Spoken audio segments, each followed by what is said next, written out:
Hello students, I am Akanksha from axis institute. Last video में हम लोग biological classification देखना स्टार्ट कर चुके थे। We have looked at the Aristotle's classification. हमने एरिस्टोटल का क्लासिफिकेशन लास्ट क्लास में कवर कर लिया था। इन्होंने एनिमल्स को रेड ब्लडेड एनिमल्स और वाइट ब्लडेड एनिमल्स में डिफ्रेंशिएट या फिर ग्रुप किया था। एरिस्टोटल का क्लासिफिकेशन हो चुका था। We have looked at the two kingdom system of classification which was proposed by Linnaeus, जिन्होंने पूरे के पूरे लिविंग वर्ल्ड को दो किंगडम में डिवाइड कर दिया था। एक किंगडम था प्लांट, दूसरा किंगडम था animal. We were looking at in the last class at the two kingdom system of classification में क्या क्या ड्रॉबैक्स थे। We were looking at the drawbacks of two kingdom system of classification. हम लोगों ने last class में prokaryotes और eukaryotes में डिफरेंस देखना स्टार्ट किया। We started looking at the difference between prokaryotes and eukaryotes. In this video, we will be continuing the difference between prokaryotes and eukaryotes. So, just look here. See, we need to look at the difference between prokaryotes and eukaryotes. So,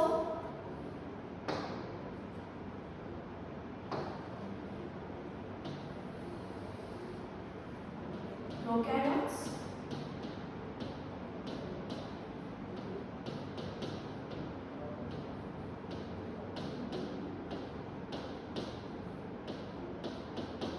eukaryotes. So prokaryotes हमने last class में देखा था। Pro means primitive, U means true. The carrion word comes from carrion और carrion का मतलब क्या था? Carrion का मतलब था न्यूक्लियस। Carrion में न्यूक्लियस। फिर हमने U को ट्रू क्या दिया? यहाँ भी carrion का मतलब न्यूक्लियस ही होगा। From the name itself, it was significant that prokaryotes have primitive nucleus and eukaryotes have true nucleus. ठीक है? ये लास्ट क्लास में भी देखा था। लास्ट क्लास में हमने जेनेटिक मटेरियल को भी डिफाइन कर दिया था। इस क्लास में हम एक सेल ड्रॉ करेंगे। ये सेल मेम्ब्रेन थी जो सेल को इन्वायरमेंट से, आउटर इन्वायरमेंट से सेपरेट करने का काम कर रही थी। सेल मेम्ब्रेन बेटा प्रोकैरियोटिक सेल में भी थी, यूकैरियोटिक सेल में भी थी। ठीक है, यहाँ पर हमने देखा था जेनेटिक मटेरियल था। जेनेटिक मटेरियल को हमने लास्ट वीडियो में डिफाइन किया था। हमने इसे उस मटेरियल के नाम से डिफाइन किया था जो एक जनरेशन से दूसरी जनरेशन में पास होता है या जो किसी भी एक ऑर्गेनिज्म के फीचर्स को डिफाइन करने का काम करता है। ठीक है, फिर यहाँ पर एक न्यूक्लियर मेम्ब्रेन प्रेजेंट है। ओके, यहाँ पर और क्या है? एक मैट्रिक्स प्रेजेंट है। मैट्रिक्स का नाम है न्यूक्लियोप्लाज्म।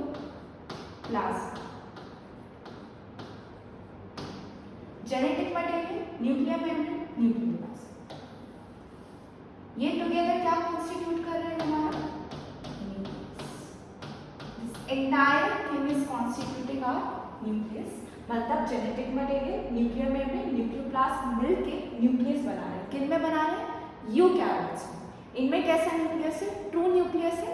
या फिर मैं बोल सकती हूँ they have well defined nucleus.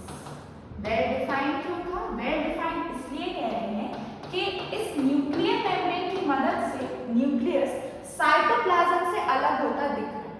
यहाँ पर क्या था? यहाँ पर ये जो जेनेटिक मटेरियल था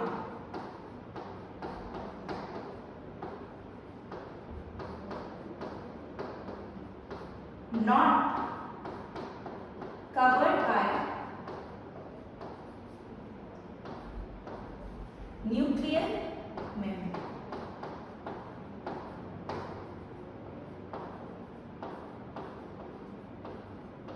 इधर genetic material was not covered by nuclear membrane, मतलब यहाँ पर nuclear membrane is absent. Prokaryotes में nuclear membrane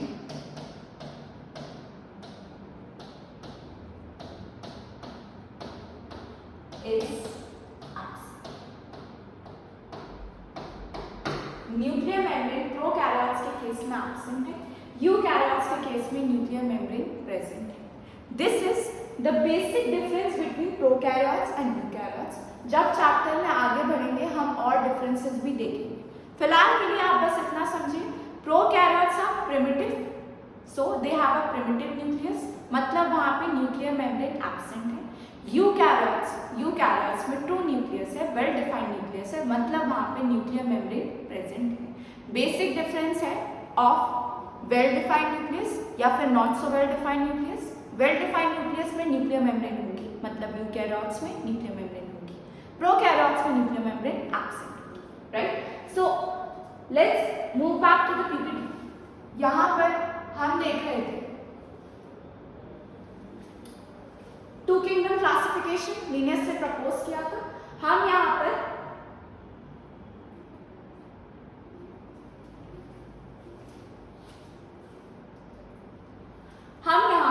to kingdom classification देख रहे थे.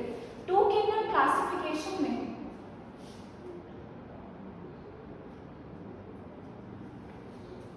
We were looking at the drawbacks. ठीक है, यहाँ पर ड्रॉबैक्स थे या नहीं थे. इन्होंने सेल वॉल के प्रेजेंस और एब्सेंस के बेसिस पे, सेल वॉल प्रेजेंट है क्या एब्सेंट है, इस बेसिस पे सारे लिविंग ऑर्गेनिजम्स को दो किंगडम में डिवाइड कर दिया था. पहला किंगडम था प्लांटी, दूसरा किंगडम था एनिमेलिया. प्लांटी में सेल वॉल प्रेजेंट थी, एनिमेलिया में सेल वॉल एब्सेंट. पर प्रॉब्लम क्या थी, ये जो इन्होंने पूरा क्राइटेरिया बनाया सेल वॉल के प्रेजेंस और एब्सेंस का, पहली बात तो इन्होंने सिर्फ एक क्राइटेरिया के बेसिस पे इतने बड़े लिविंग वर्ल्ड को किस में डिवाइड कर दिया, दो किंगडम में डिवाइड कर दिया, सिर्फ एक क्राइटेरिया पे. यही एक बात है कि इसमें ड्रॉबैक्स आना कम, मतलब होगा ही कि ड्रॉबैक्स आएगा. क्यों, एक बात बताइए, कितनी अप्रॉक्सीमेटली स्पीशीज है? सी 8.5 मिलियन स्पीशीज. कितनी species? 8.5 million species. 8.5 million species scientist ने एस्टिमेट किया है कि दुनिया में हो सकती है. दुनिया में 8.5 मिलियन हो सकती है. और अभी तक हमें कितनों के बारे में पता है? अभी तक हमें पता है only about 1.7. So 8.5 million species का एस्टिमेट है. और कितनों के बारे में हमें अभी तक पता है? We know just about 1.7 million species. These have been defined yet. अब इतने बड़े लिविंग वर्ल्ड को, इतनी डाइवर्सिटी को सिर्फ दो किंगडम में बांटना, only on the basis of just one criteria, यही शुरुआत थी ड्रॉबैक्स आने की. ड्रॉबैक्स क्या है वो एक एक करके देखते हैं. चलिए, इन्होंने क्या किया, इन्होंने प्रोकैरियोट्स और यूकैरियोट्स को एक ही किंगडम में रख दिया. कौन से किंगडम में रखा? प्लांटी. क्योंकि प्रोकैरियोट्स में भी सेल वॉल थी, यूकैरियोट्स में भी सेल वॉल थी, और जो प्रोकैरियोट्स सेल वॉल वाले थे, जो यूकैरियोट्स सेल वाले थे, उनको एक किंगडम में इन्होंने डाल दिया. गड़बड़ बात है. आप जरा इनका सेल का स्ट्रक्चर देखिए. सेल के स्ट्रक्चर में कितना डिफरेंस है. हमने पहले देखा था प्रोकैरियोट्स वो हैं जिनमें न्यूक्लियर मेम्ब्रेन एब्सेंट है, यूकैरियोट्स वो हैं जिनमें न्यूक्लियर मेम्ब्रेन प्रेजेंट है या जिनका वेल डिफाइंड न्यूक्लियस है. पूरे के पूरे लिविंग वर्ल्ड को सिर्फ सेल वॉल के आधार पर दो किंगडम में डाल दिया. ठीक है, और प्लांटी नाम के किंगडम में प्रोकैरियोट्स भी डाल दिए, यूकैरियोट्स भी डाल दिए. क्या इनका क्राइटेरिया अच्छा था क्लासिफिकेशन करने का? Not so good. इनका criteria was extremely faulty. Faulty क्यों था? एक बात बताइए, जिनका सेल ही अलग है, आप लोग प्रीवियस क्लासेस में पढ़े होंगे, cell is the basic unit of life. जिनके सेल का ही स्ट्रक्चर अलग है, उन्हें एक किंगडम में डाल देना is not a good classification. क्योंकि आप एक किंगडम में या एक ग्रुप में उन ऑर्गेनिजम्स को रखेंगे जिनमें सिमिलैरिटीज हैं. आपने क्या किया? आपने इतने डिफर करने वाले ऑर्गेनिजम्स को जिनका सेल स्ट्रक्चर ही अलग है, उन्हीं को उठा के एक किंगडम में डाल दिया. तो ये पहला ड्रॉबैक था किसका? Two kingdom system of classification. क्या ड्रॉबैक था? Prokaryotes were included under plants based on the presence of cell wall. Cell wall के प्रेजेंस पे प्रोकैरियोट्स और यूकैरियोट्स को एक जगह डाल दिया. Prokaryotes and eukaryotes are very different organisms. ठीक है, चलिए. तो इट इन सेकंड वाला क्या है? सेकंड में क्या है? यूनिसेलुलर ऑर्गेनिजम्स क्या होते हैं? यूनिसेलुलर ऑर्गेनिजम्स वो होते हैं जिनमें क्या है? ओनली सिंगल सेल, मतलब ऐसे ऑर्गेनिज्म जो सिर्फ एक सेल से बने. मल्टी सेलुलर अपने आप में नाम से बता रहा है कि more than one type of cells या मोर देन वन सेल्स. हम लोग मल्टी सेलुलर ऑर्गेनिजम्स हैं. There are certain organisms which are unicellular. एक सबसे फेमस एग्जाम्पल जो मुझे लगता है बच्चों को 7th स्टैंडर्ड से ही बताया जाता है वो है अमीबा, जो कि एक यूनिसेलुलर ऑर्गेनिज्म है. इन्होंने क्या किया? इन्होंने अपने क्लासिफिकेशन में यूनिसेलुलर और मल्टीसेलुलर ऑर्गेनिजम्स को एक साथ रख दिया, एक ग्रुप में रख दिया. ये was another very faulty thing to do. It includes unicellular and multicellular organisms in same group. Examples कुछ हैं. ये एग्जाम्पल्स हम चैप्टर में आगे समझ के याद करने का ट्राई करें. समझ के याद करना क्यों होगा? याद करने के भी कुछ तरीके हो सकते हैं. बायोलॉजी को अक्सर माना जाता है कि it's a thing to mug up, but science कभी भी सिर्फ मग अप नहीं की जाती है. वो इस चैप्टर से एविडेंट हो जाएगा. आगे देखते हैं. It did not differentiate between heterotrophic fungi and autotrophic. चलिए, हेटेरोट्रॉपिक क्या है? हेटेरोट्रॉपिक का मतलब होता है ऐसे organisms that depend on other organisms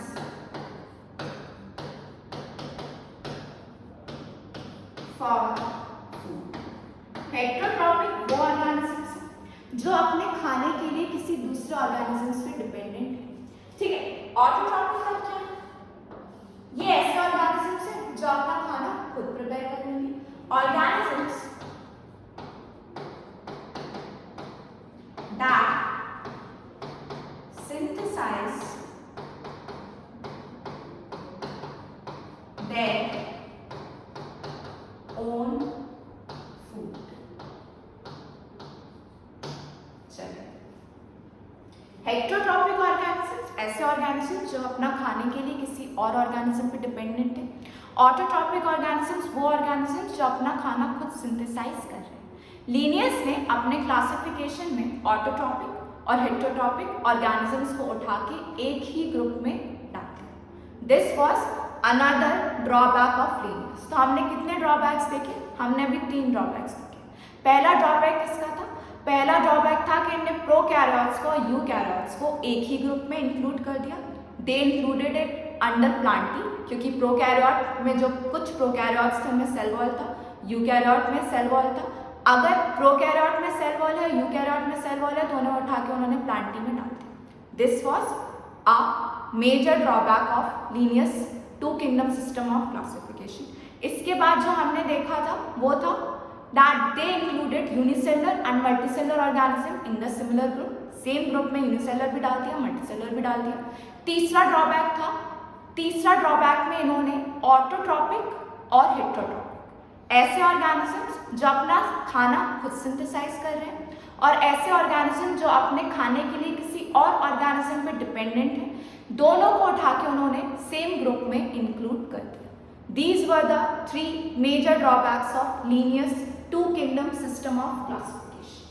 let's move forward into the chapter. इसके बाद हमें देखना है 5 किंगडम सिस्टम ऑफ क्लासिफिकेशन. अच्छा, ये वो किंगडम सिस्टम ऑफ क्लासिफिकेशन है that is widely accepted. 2 kingdom system of classification due to its very number of drawbacks was rejected. ठीक है, 2 किंगडम सिस्टम को रिजेक्ट कर दिया था साइंटिस्ट ने because it was not an appropriate way to classify organisms. तो हमें आगे क्या करना था? हमें चाहिए एक अच्छा सिस्टम ऑफ क्लासिफिकेशन जो मोर साइंटिफिक हो, जिसमें एक ही क्राइटेरिया के बेसिस पे हम सारे ऑर्गेनिजम्स को डिवाइड ना करें. हम क्या करें? हम ढेर सारे क्राइटेरिया रखें और उन सारे क्राइटेरियाज के बेसिस पे हम पूरे के पूरे लिविंग वर्ल्ड को अलग अलग ग्रुप्स में डिवाइड करें. ये हमारा मोटिव था, ठीक है। तो जो 5 किंगडम सिस्टम ऑफ क्लासिफिकेशन है ये आपकी बुक में फॉलो किया जा रहा है।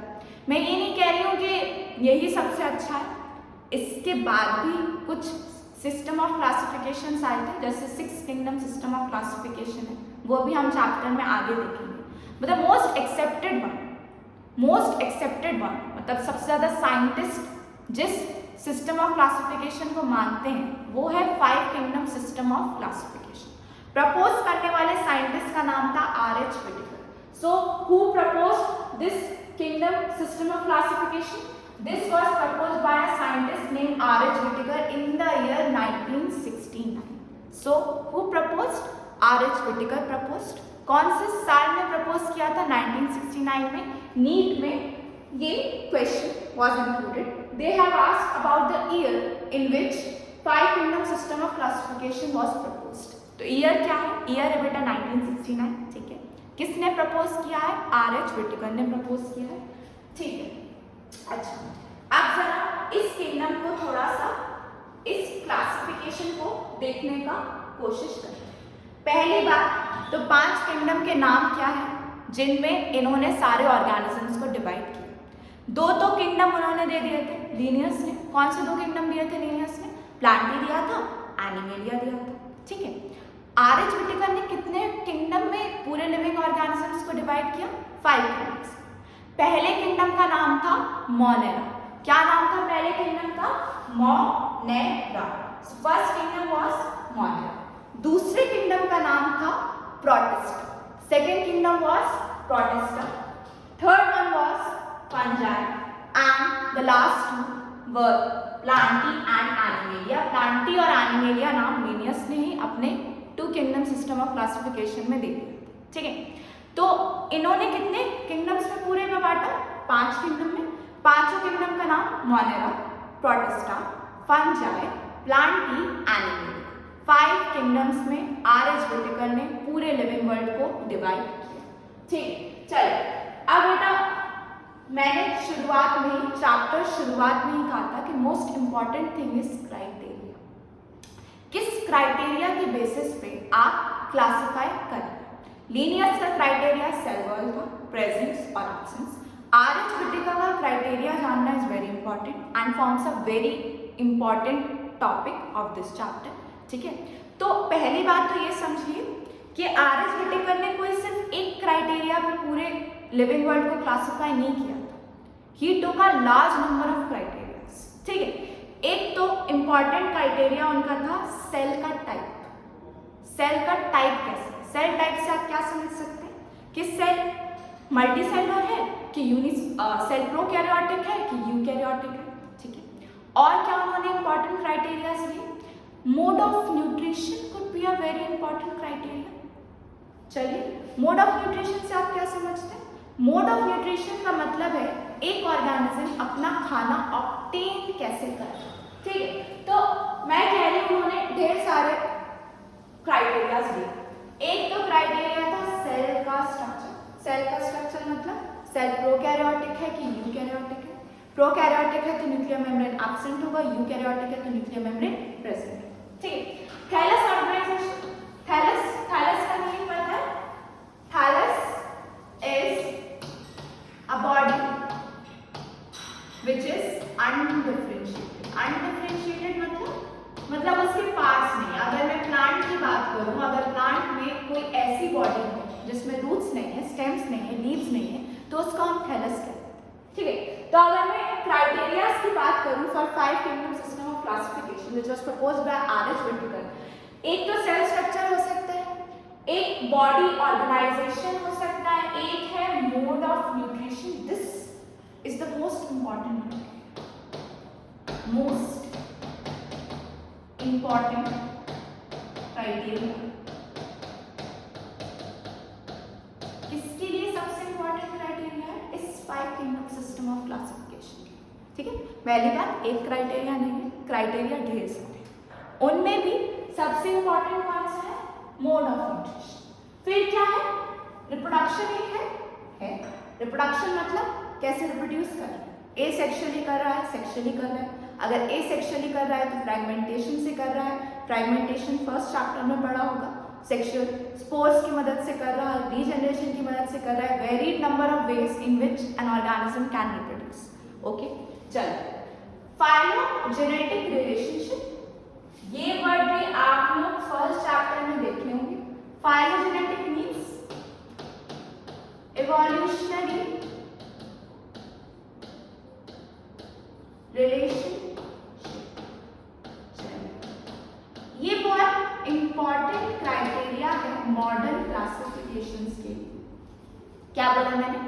मॉडर्न क्लासिफिकेशंस मतलब जो आज के क्लासिफिकेशंस कैरी आउट किए जा रहे हैं उनमें एवोल्यूशनरी रिलेशनशिप दिखाना बहुत इंपॉर्टेंट है। अब ये एवोल्यूशनरी रिलेशनशिप आखिर चीज क्या है?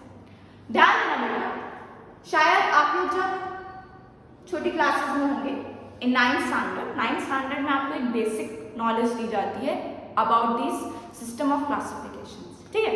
तो एक चीज होगी, आपको आपके टीचर ने जरूर बोला होगा कि जब भी आप Monera, protista, fungi, Plantae, animalia बोले, आपको इन्हें एक सीक्वेंस में बोलना है।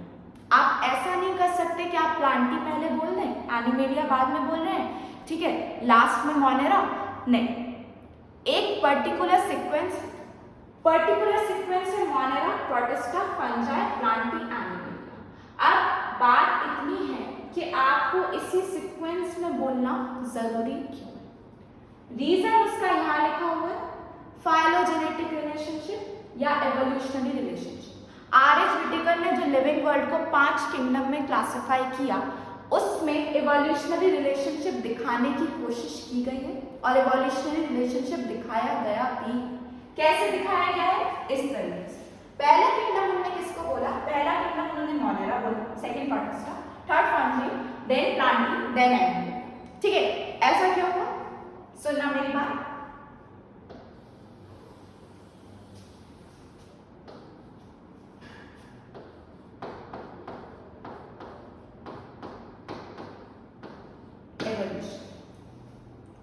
क्या ये 5 किंगडम सिस्टम ऑफ क्लासिफिकेशन में फाइलोजेनेटिक रिलेशनशिप दिखाया गया है? दिखाया गया है। कैसे दिखाया गया है? मोनेरा पहले आए, मतलब जब अर्थ का फॉर्मेशन हुआ तो सबसे पहले ऑर्गेनिजम्स जो अर्थ पे इनहैबिटेट किए वो कौन थे? वो मोनेरा किंगडम के ऑर्गेनिजम्स थे। जो भी ऑर्गेनिजम्स हम आगे देखेंगे जो किंगडम मोनेरा में आएंगे वो पहले ऑर्गेनिजम्स थे अर्थ को इनहैबिटेट करने वाले। उनके बाद आए प्रोटिस्ट, उनके बाद आए फंगी, उनके बाद आए प्लांटी, उनके बाद आए एनिमेलिया। मतलब मोनेरा इवॉल्व किया प्रोटिस्टा में, प्रोटिस्टा इवॉल्व किया फंजाई में, फंजाई इवॉल्व किया प्लांटी, प्लांटी के बाद एनिमेलिया, ठीक है? तो एक क्या है? एक सीक्वेंस है, एक एवोल्यूशन का रिलेशनशिप है, ठीक है? तो क्या इन्होंने अपने किंगडम में दिखाया? इन्होंने पहला किंगडम मोनेरा को बोला, फिर प्रोटिस्टा, फिर फंजाई, फिर प्लांटी, फिर एनिमेलिया। एक चीज और है, एवोल्यूशन में होगा क्या?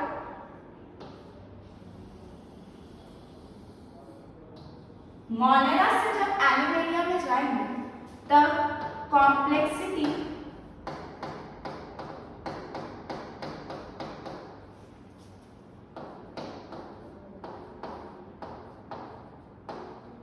इंक्रीज होगी। कॉम्प्लेक्सिटी क्या होगी? इंक्रीज होगी जब मोनेरा से आप एनिमेलिया की तरफ जाएंगे।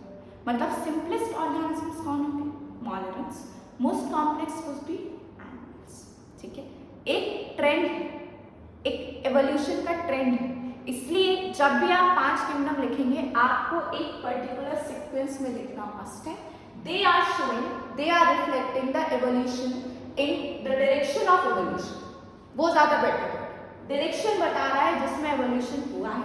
और जो 5 किंगडम सिस्टम ऑफ क्लासिफिकेशन है वो भी इस एवोल्यूशनरी रिलेशनशिप को स्टैब्लिश कर रहा है, ठीक है? अब हमें आगे क्या करना है? आगे हमें उठा के एक क्राइटेरियाज को देखना स्टार्ट करना, ठीक है? तो एक सिंपल वे है, यहाँ ध्यान दीजिए।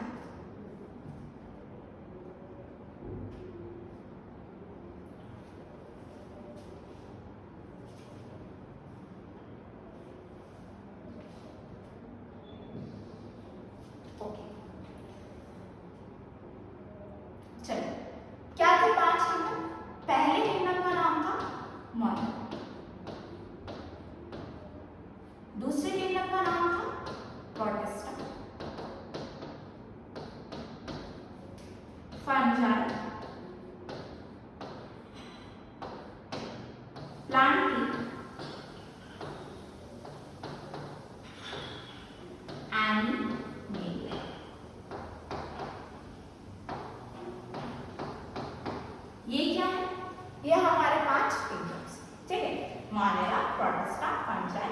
Plantae animal. ठीक है, अब मेरी बात सुनो, हम मोड की बात कर रहे थे, हम क्राइटेरियाज की बात कर रहे थे। हमने एक क्राइटेरिया यहाँ पे देखा था बच्चों, क्या था? Cell structure. सेल स्ट्रक्चर आप लोग तुम्हें बता चुकी हूँ, क्या हो सकता है? प्रोकैरियोटिक सेल हो सकता है या यूकैरियोटिक सेल हो सकता है। प्रोकैरियोटिक सेल में न्यूक्लियर मेम्ब्रेन एब्सेंट होगी, यूकैरियोटिक सेल में न्यूक्लियर मेम्ब्रेन प्रेजेंट होगी। अब ध्यान दें, Monera, protista, fungi, Plantae and animal.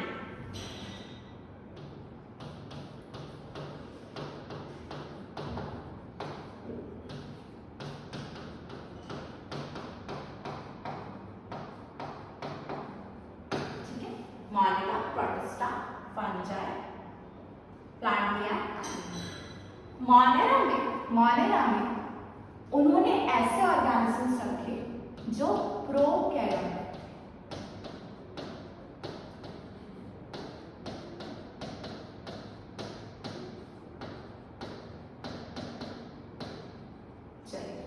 तो मोनेरा में उन्होंने कैसे ऑर्गेनिजम्स रखे? प्रोकैरियोटिक, मतलब जिनमें न्यूक्लियर मेम्ब्रेन क्या थी? एब्सेंट। तो मोनेरा में कैसे ऑर्गेनिजम्स रखे? प्रोकैरियोटिक।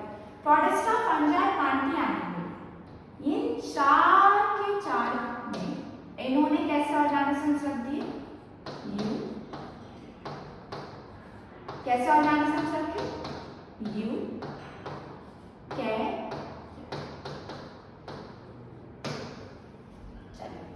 तो कितने किंगडम थे? 5 किंगडम थे, Monera, protista, fungi, plantae, animal. Monera में उन्होंने कैसे ऑर्गेनिजम्स रखे? मोनेरा में उन्होंने उन ऑर्गेनिजम्स को रख दिया जिनका सेल प्रोकैरियोटिक सेल है, मतलब जिनके सेल में क्या है? Nuclear membrane absent. ठीक है, तो पहला क्राइटेरिया क्या था? पहला क्राइटेरिया था सेल स्ट्रक्चर। हमें पता है सेल कितने टाइप के हो सकते हैं? 2 टाइप के, प्रोकैरियोटिक और यूकैरियोटिक। मोनेरा में उन्होंने क्या रख दिया? मोनेरा में उन्होंने प्रोकैरियोटिक रख दिए, बाकी प्रोटिस्टा, फंजाई, प्लांटी, एनिमेलिया में उन्होंने यूकैरियोटिक ऑर्गेनिजम्स को इंक्लूड किया। ठीक है, तो आगे देखो, यहाँ क्या देख रहे हैं? Characters of the 5 kingdom. ठीक है, मतलब क्राइटेरिया जिन पे क्या किया है? पूरे के पूरे लिविंग वर्ल्ड को 5 किंगडम में डिवाइड किया। ठीक है, तो यहाँ पर पहला क्राइटेरिया देखो बच्चों, क्या लिखा है? सेल, मतलब सेल प्रोकैरियोटिक है कि यूकैरियोटिक है। ठीक है, तो यहाँ पर देखो मोनेरा में क्या लिखा हुआ है?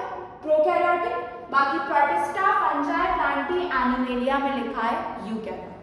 ठीक है, तो क्या मोनेरा इकलौता वो किंगडम है जो प्रोकैरियोटिक है?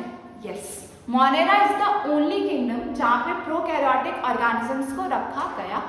ठीक है, चलिए ये बात हमने देखी थी। अच्छा बताओ, प्रोकैरियोटिक में क्या होगा? न्यूक्लियर मेम्ब्रेन एब्सेंट होगी। यस, तो यहाँ देखिए न्यूक्लियर मेम्ब्रेन कहाँ एब्सेंट लिखी हुई है? प्रोकैरियोटिक में न्यूक्लियर मेम्ब्रेन एब्सेंट लिखी है, बाकी चारों में न्यूक्लियर मेम्ब्रेन इज प्रेजेंट। तो क्या हमने अभी तक 2 क्राइटेरियाज देख लिए? Yes, we looked at 2 criterias in detail on the basis of which R.H. Whittaker classified living world. कौन से 2 क्राइटेरिया है? पहला क्राइटेरिया हम सेल टाइप देख चुके हैं। सेल टाइप में कौन सा? सिर्फ मोनेरा वो किंगडम होगा जहाँ प्रोकैरियोटिक है, बाकी 4 के 4 किंगडम में यूकैरियोटिक सेल होंगे। अब न्यूक्लियर मेम्ब्रेन अपने आप ऑटोमेटिक है, प्रोकैरियोटिक में हमें पता है न्यूक्लियर मेम्ब्रेन एब्सेंट है, मोनेरा अकेले प्रोकैरियोट से, तो न्यूक्लियर मेम्ब्रेन भी अकेला कहाँ एब्सेंट होगा? प्रोकैरियोट में एब्सेंट होगा, बाकी के चारों में प्रेजेंट होगा। ठीक है, इस वीडियो को हम यहीं रोकते हैं। नेक्स्ट क्लास में, नेक्स्ट वीडियो में हम आगे कंटिन्यू करेंगे। Thank you so much.